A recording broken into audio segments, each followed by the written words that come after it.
झेप मराठी, आरसा महाराष्ट्राचा। जप्त केलेला अफू, गांजा आणि भांगचा केला नाश। पोलीस मुख्यालयाच्या आवारातच गाडले अंमली पदार्थ। न्यायालयाच्या आदेशाने पोलीस प्रशासनाची कार्यवाही। धुळे जिल्हा पोलिसांनी अंमली पदार्थ विरोधी मोहिमेअंतर्गत मोठी कारवाई करत गांजा, अफू आणि भांगसह एकूण 5425 किलो अंमली पदार्थांचा कायदेशीर मार्गाने नाश केला। NDPS कायद्यान्वये विविध गुन्ह्यांमध्ये जप्त करण्यात आलेल्या या मुद्देमालाचा पोलीस मुख्यालयातील विविध उपयोगी हॉलच्या मागील मोकळ्या जागेत मोठा खड्डा खोदून न्यायालयाच्या आदेशानुसार व समितीच्या उपस्थितीत नाश करण्यात आला।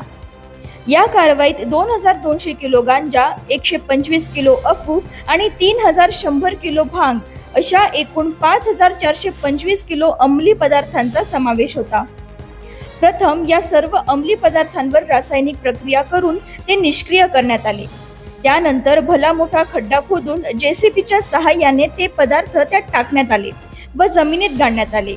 या महत्त्वपूर्ण आणि कायदेशीर कारवाई दरम्यान संबंधित यंत्रणांचे अधिकारी, पोलीस प्रशासन आणि समिती सदस्य उपस्थित होते। संपूर्ण प्रक्रिया न्यायालयाच्या आदेशानुसार, NDPS कायद्याच्या तरतुदीनुसार आणि पूर्णतः पारदर्शक पद्धतीने पार पडली। यावेळी धुळे पोलीस अधीक्षक श्रीकांत धिवरे, अपर पोलीस अधीक्षक किशोर काळे, LCBचे पोलीस निरीक्षक श्रीराम पवार तसेच विविध पोलीस ठाण्यांचे प्रभारी अधिकारी उपस्थित होते। अशाच वेगळ्या आणि ताज्या बातम्यांसाठी पाहत रहा झेप मराठी, आरसा महाराष्ट्राचा। संपादक प्राध्यापक अनिल चव्हाण, धुळे।